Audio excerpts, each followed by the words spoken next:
লেদা পোকা দমনে কি ওষুধ দিবেন, কোন কোন ওষুধ কি পরিমাণ প্রয়োগ করবেন।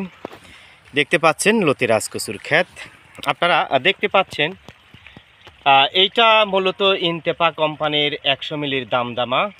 এই যে দেখতে পাচ্ছেন, এইটা 1 কাক দিবেন। এই যে কাকটা দেখতে পাচ্ছেন, 1 কাক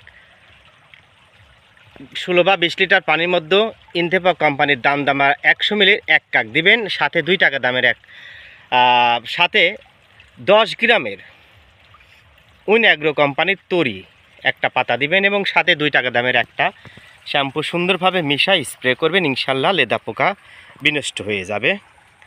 তো আসুন কিভাবে স্প্রে করা হচ্ছে আমরা একটু দেখানোর চেষ্টা করি। প্রিয় দর্শক, আপনারা দেখতে পাচ্ছেন লেদা পোকায় আক্রান্ত একটি পাতায় লাখ লাখ লেদা পোকার লার্ভা দেখা যাচ্ছে। এই যে দেখতে পাচ্ছেন, এই লেদা পোকা মূলত পাতার পিছনের দিকে দেখেন ডিম পাড়ে।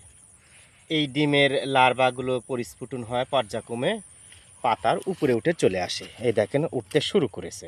এই দেখেন এইটারও দেখেন পাতার নিচের দিকে ডিম পেড়েছিল। এই যে এইখানে পর্যায়ক্রমে উপরে উঠে চলে এসেছে। যখন প্রচুর পরিমাণে লেদা পোকা দেখা দিবে অবশ্যই খুব দ্রুতগামী আপনারা পদক্ষেপ নেবেন। দেখতে পাচ্ছেন লতিরাজ কচুর জমিতে লেদা পোকা দমনের ওষুধ দামদামা তরি এবং শ্যাম্পু ব্যবহার করা হচ্ছে। এখানে মোটামুটি প্রায় 2.5 বিঘা জমিতে লতিরাজ কচু চাষ করা হয়েছে।